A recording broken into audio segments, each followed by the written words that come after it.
Thank you, Ma. Dr. Monica Nwosu, for joining us. Are you today, Ma? Yes, I'm here, Yetunde. Thank Thank you for you. Finally, we are. thank you for joining everyone. Thank you for joining everyone. We'll start now, Ma.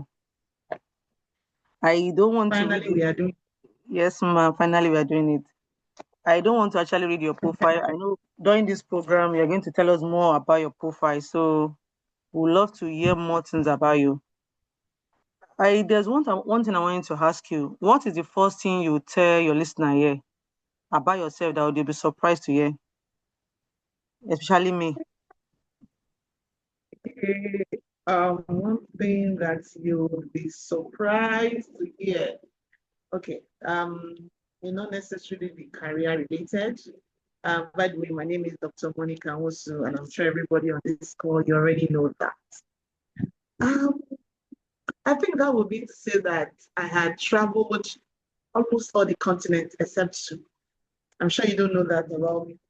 Mhm. I've gone around the continents of the world except two continents.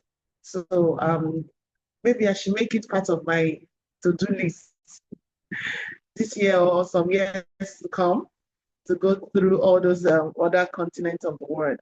So yeah, I've been privileged to travel across all of these continents, and I think that the last one was when I went for the World Safety Congress in Australia. That was 2023. So that officially made it like the fifth continent of it. I think that is what I would say that I know that almost everybody on this call did not know. Interesting. So most of this traveling, does it have to do with HSC conference or you were just an opportunity to go? I would say both ways. Some of them were work related, career related. Like I said, I was privileged to be at the World Safety Congress in Australia in 2023. And that was the first time I would go that far. It was a 17-hour flight. And then some also are family related, family vacation. My family were very big on vacation. So we have this annual tradition of, going on family vacation. So both ways, family and work. Yes. Oh, also, we also have some professional here that will always want to know how they can actually go to most of this conference because most of the time people just see the post and said I was at the conference and they don't know how they can apply. At least to even it's not only about Nigeria, they can go to all this international conference. How can they always be informed about this conference? All right, thank you so much, today. And that's one of the very first thing I want to say that if you're on this call, and I know that so many people on this call are already a member of one professional association or one or two or more, it's always good to belong to a professional association, to network, to know what is going on within your industry so that you can be abreast of what is happening. So, for instance, the World Safety Congress, like I said, it happens like once every 4 years. COVID actually changed that cycle, but we're trying to bring it back for the first time ever. So let me be the one to break the news. Some of us here that do not know, for the first time ever, Africa is going to be hosting the World Safety Congress, and it's going to be in Senegal, Dakar. So this is going to be an opportunity for you to look out for more information on things. And so most of these conferences, you have to scout for them, look out for opportunity, especially within your network. Social media is there. Information is readily available. If you search for it, I promise you, you will get this information. And of course, there are a lot of leaders within the industry you can also reach out to just ask them how they are able to get information on these conferences. Mostly, I get this information through networking and circles that I belong to in the occupational health and safety industry. So this one happening in Senegal, how you can be part of it. I think there's something that they do which is very good. They have these fellowship applications that they put out there for young and upcoming health and safety professionals. And I think that that's an opportunity that most of us on this call can leverage. That was one of the opportunities that I leveraged on, and that gave me the platform to be able to travel to Australia, all expenses paid. And so this one is coming up in Senegal. You'll be expected to apply to say to talk about yourself, the work you're doing, and hopefully you'll be able to get the opportunity to, be on that one platform in Senegal. So this is actually happening in Africa, and I don't think that we have an excuse not to want to attend. I think for me, it's a big deal that Africa is hosting this for the first time after over 25 conferences. I think this is going to be the 24th or 25th conference. Yeah. Is it going to be this year or next year? Which year, ma? For the Senegal one? Oh, yeah, 2027, actually next year. So you have all of the time to prepare towards it. So please go and get more information, and I will also be glad to share more information on this to anyone if you reach out. All right. Thank you, ma. So let's go back to your career, ma. How do you know you are meant for this part? How do you really know you are meant for this part? Okay, I just slept, woke up, and I knew that I was going to be in this plant. All right, so how did I know that I am supposed to be in this career platform? It's a very deep question. And I think that several persons have asked this question time and time again. So when I finished my undergraduate, I did my NYC and I started my master's almost immediately. Just, I think barely a year after I finished my NYC, I started my master's at Unilag Environmental Management. And because of doing my master's, I stumbled on a course, very insightful course. It was on management systems. Okay, and it was talking about operational health and safety, environmental management system, process improvement. It was just beautiful. I was so drawn to the course. And was one of my best courses. One of my best courses, yes, out of all the courses I took, that was one of my best courses. And I think that I went all out. I went to Standards Organization of Nigeria. Then that was like 2000, 2001. If I recall very well, I went to Standards Organization of Nigeria to make more inquiries. And that was when I stumbled into the world of management system. I registered for all their courses. And when I started taking the course, because I did my master's in environmental management system, so of course, the first course I wanted to take was environmental management. However, in the course of taking environmental management system courses, I also stumbled on occupational health and safety, and that actually stuck. And I just love the fact that there was a course you could do that has to do directly with interaction with human beings, interaction with almost all the processes within any organization you can think of. And that was when I started, taking more certification and courses related to occupational health and safety, quality management system. In fact, quality came in at a later part in my career path. It was more of environment and occupational health and safety. Then I met a friend, and he also talked about occupation. He was also talked about occupational health and safety professional associations. I didn't actually know which one to join. And I started making inquiry, and I stumbled on NISV then. It was Nigeria Institute of Safety Professionals then, what we know as ISCON now, Institute of Safety Professionals of Nigeria. And then I went to their office at Man Center, made more inquiries, took more of their courses. And when I finished my master's, of course, I started applying, and then the first two jobs I got within the consulting firm was environmental officer. Yes, it's one environmental consultant. In fact, one of my professors that taught me, I had opportunity of also working. They started with volunteering with him, and from volunteering, I got that role as environmental officer. From there, and it was expanded to HSC officer. Then of course, I applied and I worked with other mostly environmental because I studied environmental management, most of my contacts then were majority of my professors in the environmental consulting world. So I worked with a couple of them, and then I got roles in health and safety as well as health and safety supervisor.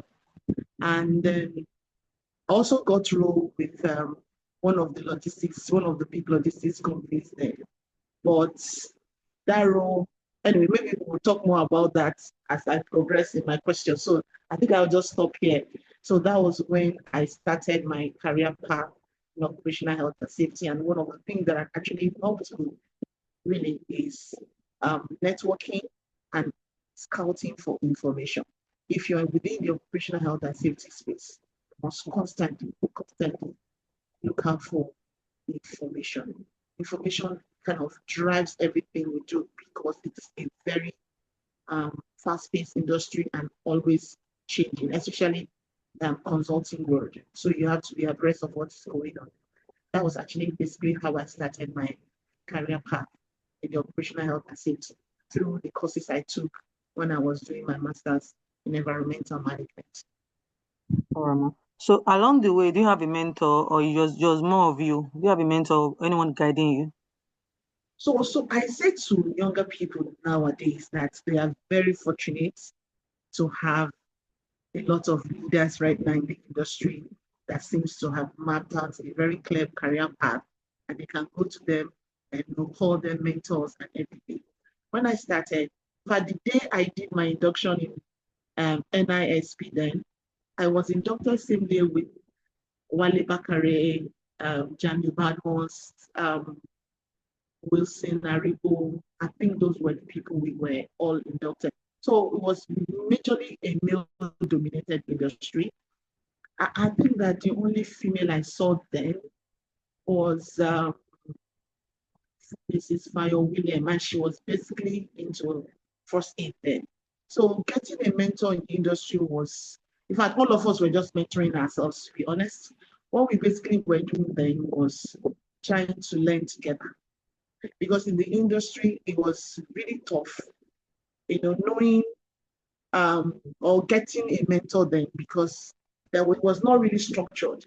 So I had opportunity of working closely with my professors, maybe because of my outstanding results. So I always went back to most of those professors to guide for guidance and for leadership. And of course, I made one or two contacts with some persons within Standards Organization of Nigerians for the directors right now. Then they were not directors. I don't want to mention a lot of names because I've gone on and not to mention names. So majorly, I was also being mentored from afar from a lot of persons that I admired their career path. I was, learning from them from afar. Well, basically, that mentor structure was not clearly defined during my time. So we grew within the industry. All of us that grew together were mentoring ourselves, if you permit me to say that word, but majorly my mentor within my career sphere were my professors and of course one or two directors that I met in the Standards Organization of Nigeria. Then narrowing down, when I talk about mentor, I would also want to mention definitely my husband was a huge part of support for me in terms of guidance and mentorship when it comes to a lot of things I was able to achieve. He really guided me. I leveraged a lot on his experience, exposure, and that actually helped me. And then for marriage, we have a mentor that we look up to. And of course, I have pastors that I respect so much that have really impacted my life in several ways based on the church I attend. I attend ICC. And of course, I have amazing leaders that I look up to. And of course, overall, my Lord and my Savior, Jesus Christ, one of my biggest mentors. I look inwards and I have very deep relationship with him. And it's been a very major source of my inspiration and guidance. So yeah, I could mention names and mention names and mention names. Just permit me to wrap it up like this, to say that I have mentors for different aspects of my life: career, marriage, spiritual, should I say financial?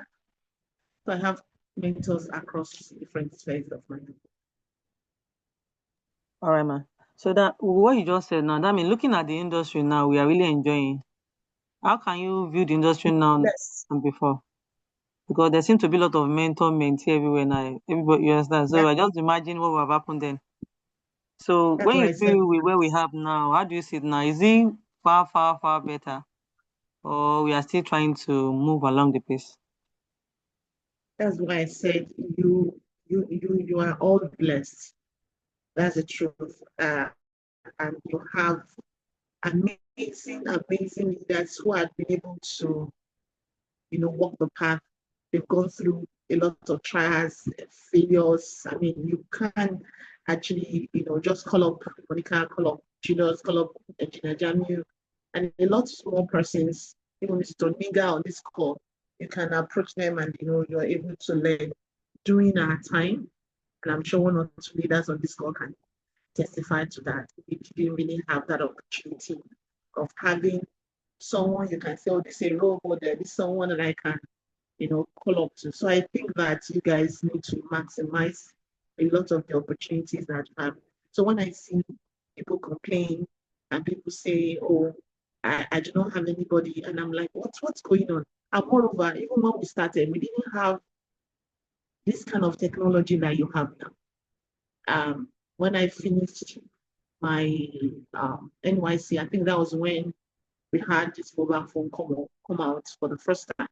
They had Nokia, Turaya, and the rest of them. So communication was not even as free as it is right now. Information was not as readily available as it is right now. So you have, I know, yes, you still face your own challenges, definitely, and then you're also going through your own unique path, but overall, you are blessed.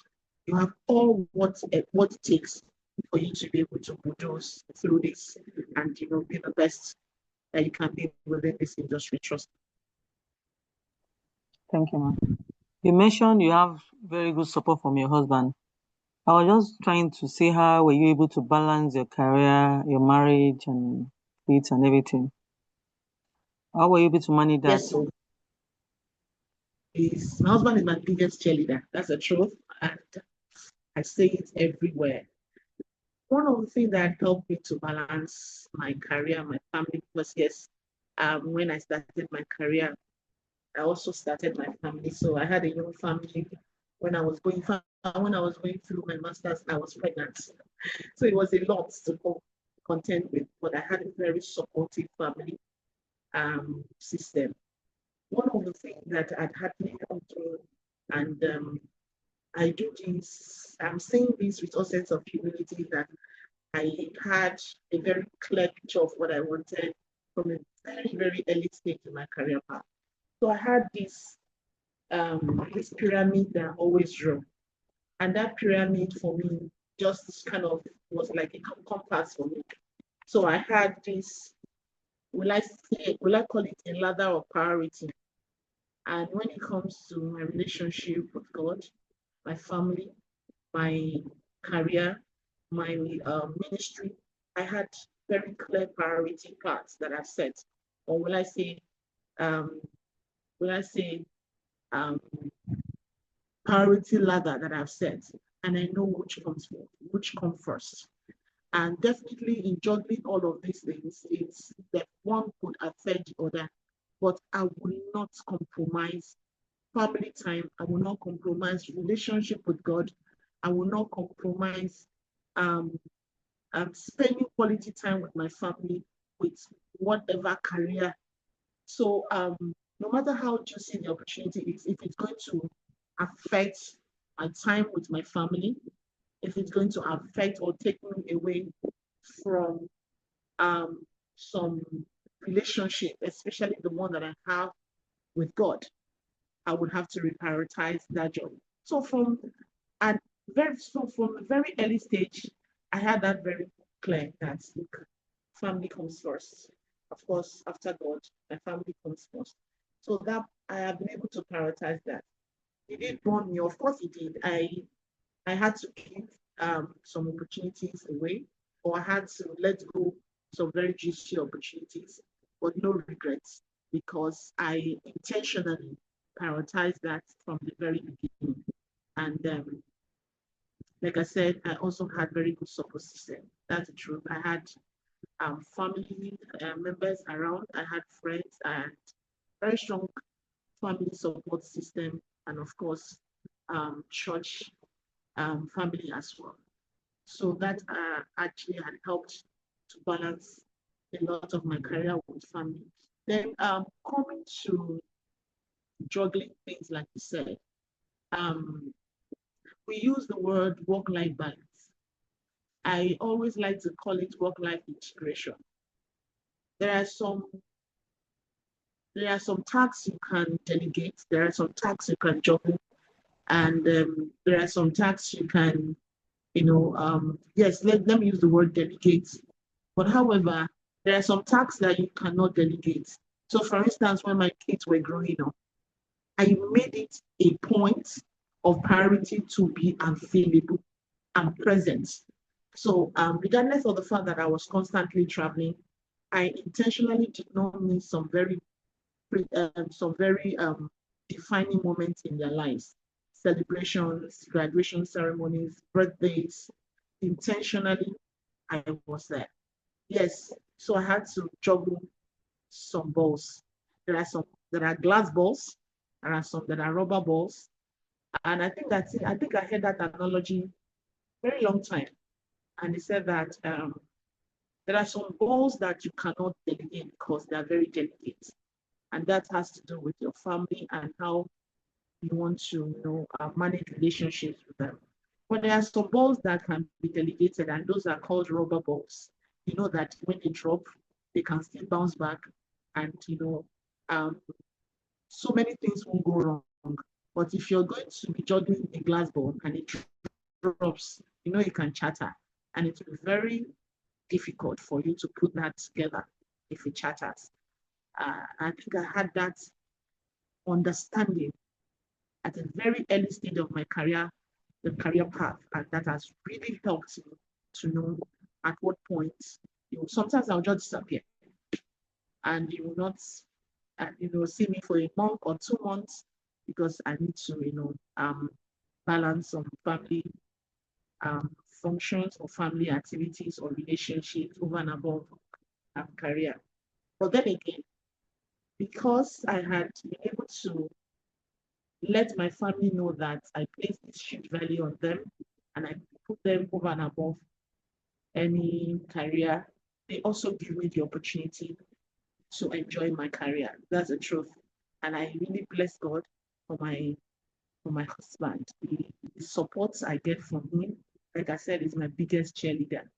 So there are sometimes you just say, don't worry, go, I'll handle this. So you know that, look, I need to be available for this particular one. And then you say, don't worry, I got you. I got this covered. And you see me being available for all the conferences, speaking engagements, just because I have that support from them and I'm able to juggle both. Yes. So somehow we're still learning to keep identifying which ones are the glass balls and which one are the rubber balls, which one can I delegate. And I'm very big on delegation. I try as much as possible to delegate those ones I can delegate. And then for those I cannot delegate, I try to juggle them and make sure that I am present for my family and also present when it comes to my career. Interesting. Thank you, ma'am. That's good to know. Family first, very, very important. That means how do you define success? Is it beyond title or paycheck, or how do you really define success beyond that? When you want to Mm. say someone is successful, or you are the edge of a success of a career, successful career, or anything being a success, to be successful, how do you define that? What does it mean to you? That's a very when I that question is very key because success means a lot of different things to different people. But for me, um, success will mean impact. For me, success will mean what life or what legacy or what impact I am leaving behind. Because beyond title, um, success is not just something that you say that, okay, I've achieved X, Y, Z, and that is success. It's looking back and saying that, yeah, I have been able to impact one, two, three, four lives. People can look back and say, I encountered you, I met you, and my life was transformed. I met you, and this changed for me. You were able to walk this path, and you left some footprints. You were able to walk through this. My life changed when I encountered you. Sometimes when people even talk, I say, oh, so when I met you, and you said this, to be honest, I can't even remember. But what I know that I have always done as much as I can is to ensure that if I encounter you, or if you encounter me, or if our path crosses, there's something you're taking away that will linger for a very long time. Like we say that you leave the room and your fragrance just still lingers within that room for a very, very long time. So success for me would mean what impact, what legacy, and the values that you're leaving behind when people encounter you. Values you're leaving behind your family members, values you're leaving behind friends and family, values you leave behind even in your church setting. When people encounter you in and out of church, what's life, or what picture does your life paint for them? What example is your life painting for them? If like someone says that it is easier when you are on the pulpit for you to have a very good life, but behind the pew or behind the pulpit, what is your life all about? What can your family members say about you? If you call up my family members, sisters, my brothers, uncles, aunts, family members, friends, and you ask them, who is this person to you? What would they say? What would they remember you for? And that for me is actually success. For you to be able to have a lasting impact or imprint in the lives of people around you, such that when they come around you, there's something of value they're able to take you. For me, that is success, regardless of all of the big titles. And I know I have a lot of titles, big titles that are all around your name. That for me truly is success. And I have a lot of other examples, but I think we'll talk about that as we go there. Thank you, ma. So at the level you are now in this career, will you say you are successful or you are still moving? So where I am right now, to be honest, if I look back, I will say that I am not where I used to be. And of course, it's a journey. It's a never-ending journey. And you cannot say that you have attained. So let me permit me to quote scripture. Apostle Paul said, see, despite all that I have achieved, I will not say that I have attained. I'm still looking forward to that goal, until I, lay it down at the feet of my Lord and Savior Jesus Christ. So for me, I will say yes, I thank God for where I am right now. And it's been a long way coming, and it's been a long journey. And I know that God has helped me to achieve one or two things in my career path. But um, I still know that there's a large room for improvement, and it's a journey. So for me, I would say that I am still on that path. It's a never-ending journey. So you cannot get to a particular point in your life. For me, I am saying, yes, I have arrived. I am successful 100%, but I know that God has been faithful and has actually helped me to achieve some milestones in my life. And I really thank God for blessing. So it's a journey, and I'm still on that journey. I can't say that I have attained and I have arrived. It's a never-ending journey. All right. Thank you, ma'am. When we started discussion, you were talking about how you started this career. So I just want you to walk us through how you started from when you start working to now you're a consultant and you're managing your own company. Can you just walk us through that? Okay, like I said, I started when I had the course during my master's, and I volunteered actually. And so I also want to use this opportunity to say to a lot of our young people here that one of the best way to start your career is actually volunteering. Volunteerism is a very good platform to start off with. And it may not be a paying volunteerism, it may not be a paying um, opportunity, but just volunteer your time, volunteer your presence, volunteer your, just put all, just put everything you have, whatever opportunity you get. So I got such opportunity. I was one of the best graduating students in my set. And of course, I got that opportunity to, have that platform to volunteer for one or two of my professors that are already running consultancy firms. And I gave it my all. It wasn't a paid job, but I was paying myself. And of course, I was just getting some TP for transport. And one thing I know I did on that job was that I learned on the job. It gave me opportunity to be able to practice early, to learn a lot of things. It's one thing for you to be in the classroom. It's another thing for you to be able to, practice. And I started as environmental officer, like I said. And from there, I got another role as HSC officer in another consultancy firm. From HSC officer, I became an HSC supervisor. Then along the line, I had opportunity of working with a group of, what I call them, a group of senior friends that I also met because of my career. We worked together for a couple of years, and I decided to, will I say, work. Well, I don't want to use the word walk away. One or two things happened, and I just said that everything was looking good on paper, but I just wasn't getting that fulfillment again.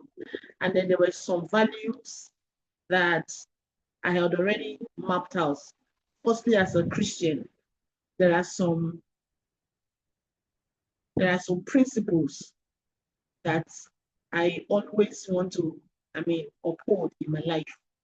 And then I was seeing some of these principles compromised, and I walked away and I went back to the job market. So I started looking for job. I think I shared this story before. I got an amazing opportunity in one of the biggest logistics company in the world. I'd gone through all the interview phases. And at the last stage of the interview, I was to meet the MD. They are whites, and he asked one question: if I was married and if I had children. Of course, with all of the excitement, I said, yes, I was married. I have children, and that I didn't know that was actually going to be the end of that conversation. I've scaled through all the interview stages, and that actually, that was a very defining moment for me. So based on all of the experiences I've gathered in the industry, and this was between 2008, 2009, and I lost that major opportunity because I was a young mom and I had a 6-month-old baby there. I lost that opportunity, and it was really devastating for me, to be honest. And that just took me back to the drawing board, and I had to remap a lot of things, and that was when I took the decision to start a consultancy firm over a decade and a half ago. Yes, and that was a very defining moment for me. Initially, when I started, it was like I was the only person within the health and safety industry running any form of consultancy firm then, because it was not very popular. I just started, and I started with environmental studies, I was doing a lot of VIA jobs for one or two professors. And then, of course, I went back again to management systems and started doing a lot of trainings and courses in management system. And here we are today with me running this firm between that time till now. So this is just a summary. It's a lot of in-between stories, a lot of stops, and a lot of taking some career, taking some, will I say a career leave or career gap because of my kids to raise them. And then, well, that was actually when remote job started for me. I didn't say that aspect. So I was working from home. I worked from home while at the same time. So I had one or two battles with, one or two pregnancies, and I don't want to go into too much details. And then we lost our first baby, and it was very devastating for both of us, husband and I. I'm sure a lot of persons in the industry will not know this. So it was a very tough period for us. So it took us back to, more like reclining for almost like a year or 2 years. I was trying to, battle and juggle um, a lot of things when it comes to childbirth, but here we are today. And so in between that period, I was working from home while having all those, challenges. I was working from home, trying to do one or two things from home. And then went back to join my friends or some senior friends. I don't want to call the name of the consultancy firm. I joined them and they were supposed to be partners, and we worked for a couple of years before I said there were one or two principles that were not aligning with my values, or one or two things that were doing that were not aligning with my principles and values. And then I had to walk away and go back to the drawing board. And that was when the decision to start my consultancy firm. That was when the decision, that was when I took that decision. All right, ma. Yes. Wait, before I ask another question about being a consultant, I want you to ask, were you married before you were a member of NISP, or was it after or before you joined I was NISP? married. You're married. In fact, when I was doing my master's, remember I said I was pregnant. So of course, Oh, I okay. was married. And yes, I was married. And so that means I'm old in this married thing. By the way, my marriage will be 25 years this year. So yes. Congratulations, ma. That's good to know. At least being successful in marriage and being successful in career is something that is a good thing, man. Yeah, God be good. So Yes. being a being So that being a myself, huh? I can't hear, ma. sorry, I said I consider myself to have started very early. Um, Well, when it comes to career path and marriage. So yes, I was married when I joined NISP. I was a Mrs. somebody. but Yes. I was just looking at you now. Maybe you're already a member of NISP, already attained where you are now. So getting married sometimes, like what some people say, me, I don't really believe that it's not always easy. So do you think getting married early has helped you in be able to manage yourself, or there will not have been any effect too? So this question is very personal because for some it may not have worked the way it worked for me. Like I said, one thing that had actually helped me a lot is my relationship with God. And I cannot talk about my career success, my career path. I cannot talk about my marriage without saying this part of my life. It is a key aspect of my life that has really defined everything that I do. I gave my life to Christ when I was in SS2, about going to my SS3. So that gave me a very clear picture of what I wanted in life. Very clear picture. I was just so blessed that I had very good, well, in my own definition, I believe that I have a very unique relationship with God, and it has always guided me. I just enjoy clarity, and I just enjoy guidance. Spiritual, I call it spiritual hindsight and insight. And so when I went to UI, when I was in my final year. I met my husband. We're best of friends, and when I finished my NYC, it was no brainer. So we just decided to like, you know what, let's just start life together. So it was immediately after my NYC, 2001, that we got married. So for me, it's a huge, for me, support to have been married at a very early stage. Some people will say that it's a distraction for them. But one thing I did when we were cutting was to have agreed a lot of things. And one of the things we agreed was the fact that I would need to do my master's. I wanted to. And my friends and my family, they call me a fico. Okay, so I have always loved um searching and acquiring knowledge and just love it. I just love it. So when I got married, I just went for my master's. And it was a journey of um, going through this master's that I was able to stumble on all of the different aspects of occupational health and safety, environmental management system. And that actually helped me as well to define this career path for myself. It wasn't very clear when I was going to do my master's, to be honest. It wasn't very clear.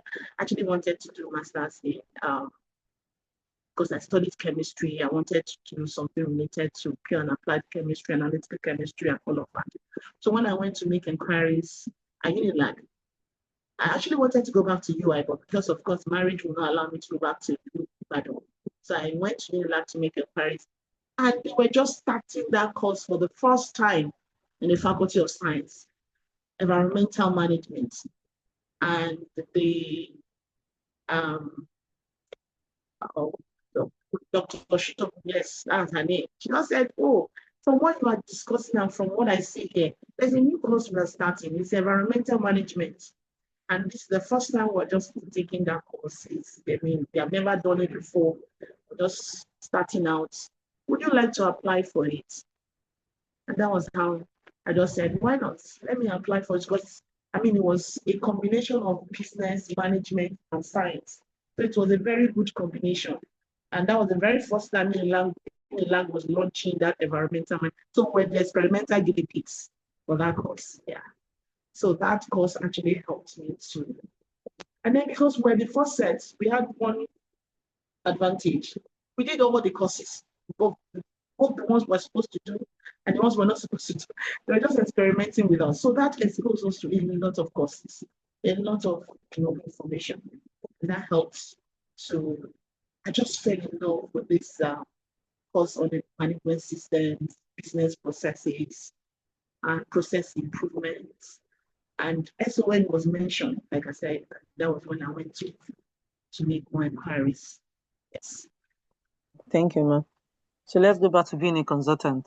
Because so being a consultant in this profession, what are the good and bad parts we need to know based on your own personal experience?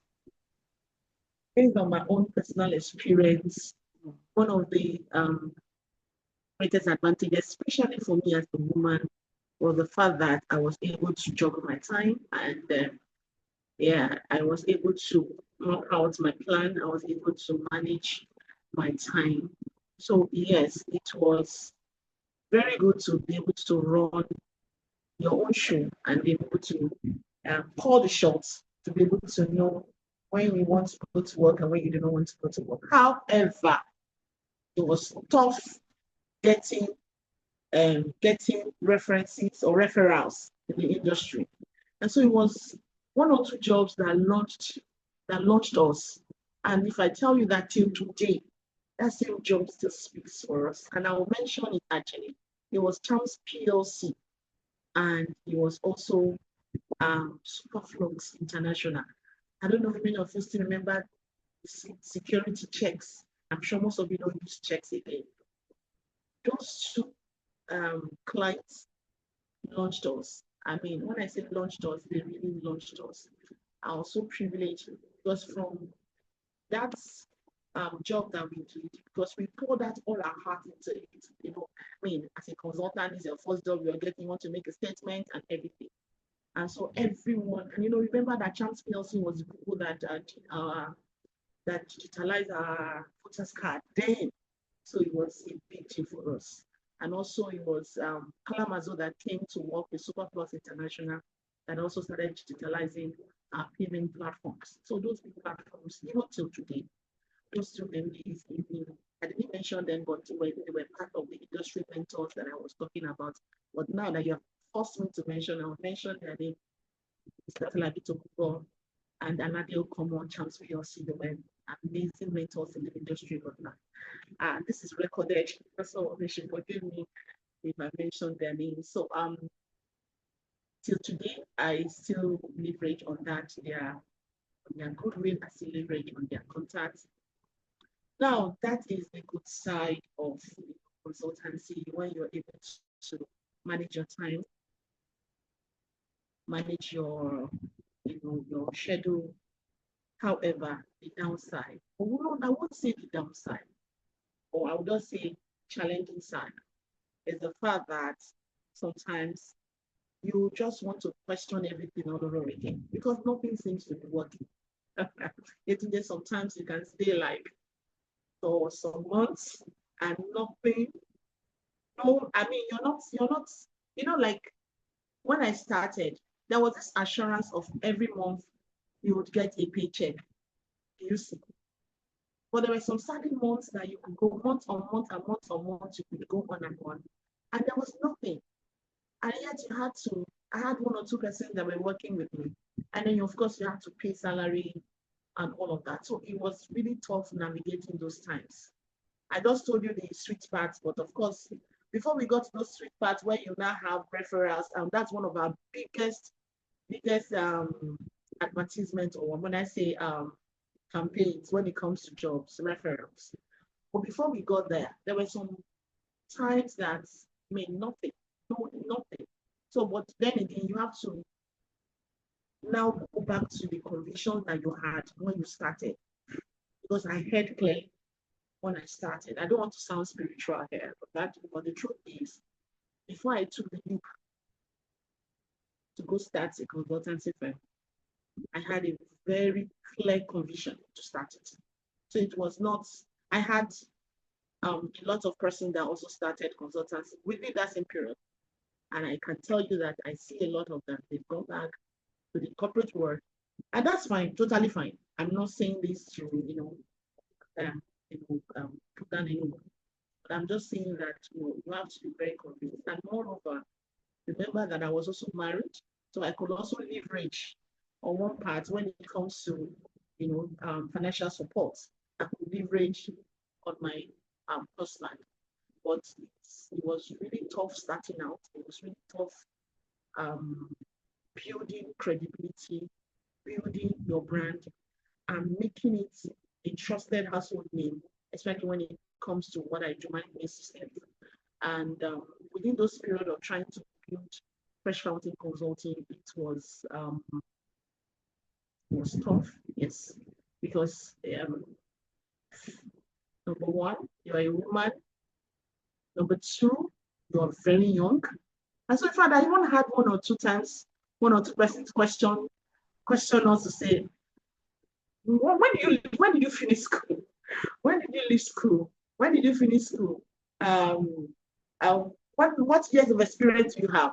But one thing that I know that has set us apart is the fact that for every job that we have opportunity to handle, we try to make a statement by ensuring that we're not just doing the job, we are actually bringing value to the table.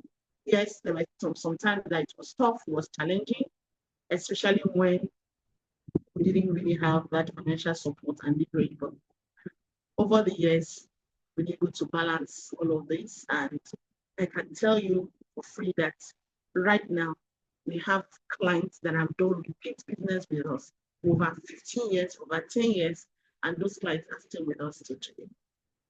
Thank you, ma'am. Thank you. So I have just, yes, but that's good to know, good to know. Ma, I have like 2 questions to go. I know so far what you have said so far. I wanted to ask that, have you regretted being in this profession? I know you said no, because based on what you have said so far, it's not so rosy, but you have been actually enjoying it. Or have you regretted being in this profession? Should I ask you? No way. No way. Um, So if not HSC, which other profession like, will you have? you know, that health and safety for me, it's almost like I don't know when I speak the same thing for a lot of us right here. It's almost like a calling. It's almost like a calling that it's like if you don't do it, it's almost like you are committing a sin. More like if you're not doing or if you're in health and safety. Okay, so let me give you a typical example.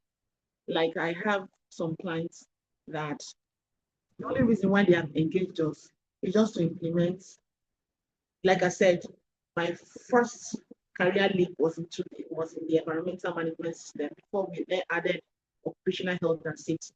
Quality came later during during my career path. But there are some times that you would be doing a quality management system job for some clients, and then you can't go past some of the 101 different things that are wrong when it comes to health and safety within that organization. So sometimes some of the clients will ask, Madam, are we doing safety or are we doing quality? Which one exactly are you consulting for? So sometimes my husband quickly says that I do health and safety charity, that I run health and safety charity organization, meaning that there's a lot of free consultancy in that area, especially for clients that are not directly requesting that we implement occupational health and safety management system, but somehow it's not just possible if you're in this industry to see something that is wrong, especially when it comes to health and safety for me, and then I walk past because what I'm there to do is quality. At the end of the day, we'll end up doing health and safety in that industry. So it's something that it, it's not something that you would want to say that it's not something there's no regrets. I don't know how to put this right now. It's something that is more like woven into your DNA. So you drink safety, you eat safety. Safety is just everything. Uh, uh, um, Safety is just so much interwoven into my career. Just that even if I'm not directly doing anything related to health and safety, somehow health and safety would come into uh, our value delivery for any client. And So that if has not, actually helped a lot of our clients to then finally take health and safety very seriously because they will just say, okay, finally, let's just implement the system. And that has helped. Well, so some people will still not implement because they want to still focus on quality. But then again, it's just woven, interwoven. So it's just a passion that I just know that I can't think of any other career right now, honestly. I so that can't. means You if are not, going so that means you're saying that if not HSC, you can't. You are not. If you're not HSC, if you're not in HSC profession, so you're not even thinking of any other career you can be. to be medicine.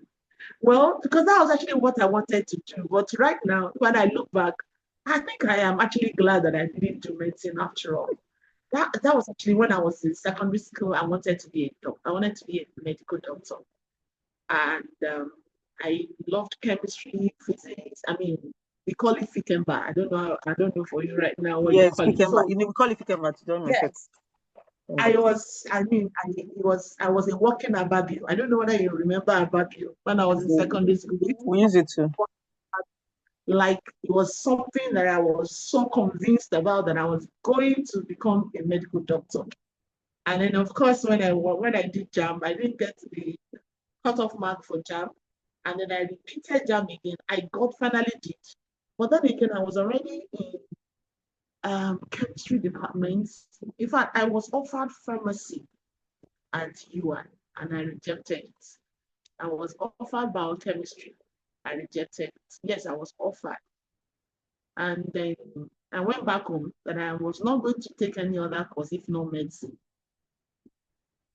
And I had a secondary school teacher. He called me fellow chemist. And he said, no, wait, let's go back to you and just go and register for any course. While you are there, retake your JAM. And if you get the cutoff mark, then you can come back to your medicals. Well, I went back to UI and then After I did jam, I just didn't feel like anymore. I just moved on and I graduated with chemistry. Looking back today, to be honest, I think I am so glad.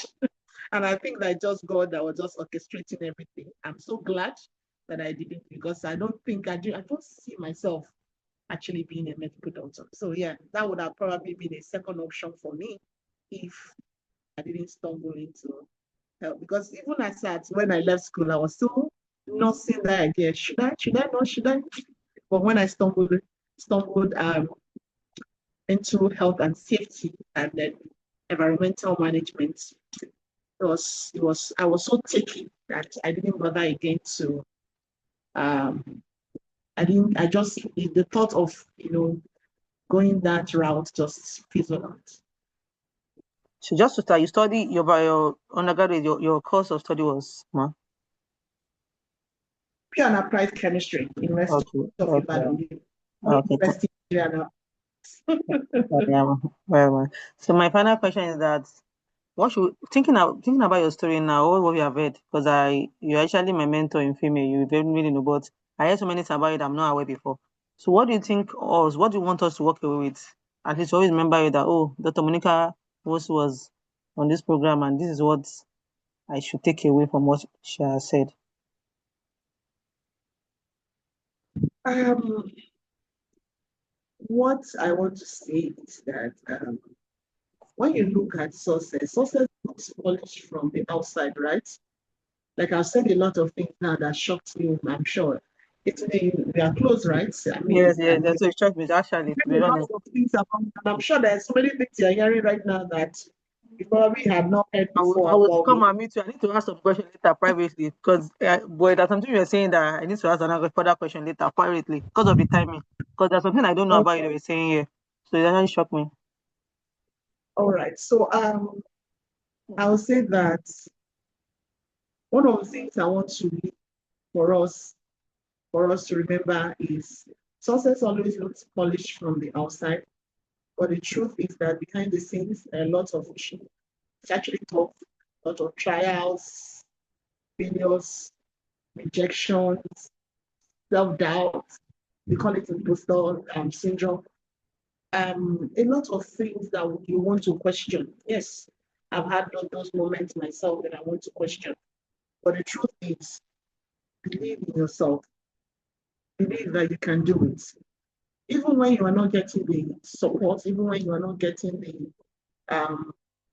seemingly looks like as if you are working. In fact, I've felt like that several times in my career path when it looks as if you are just all alone, walking this path all alone. Just be consistent.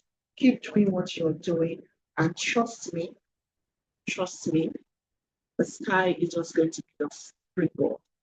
Believe in yourself. Believe in yourself. And when you find yourself in any of whatever you find or you have opportunity to do it well. Do it very well. Whatever your hand finds to do it very well. Do not allow yourself to encounter, do not allow anybody to encounter you without you leaving a mark and imprint. People will doubt you, people will say, in fact, I have had my own measures of a lot of doubt and a lot of things. If I don't want to go into all of those stories of a lot of, challenges within even the health and safety industry. But one thing that had helped me is to ensure, it didn't start like this, to be honest, ensure that you are confident in yourself, you believe in yourself, and then you ensure that you are adding value constantly.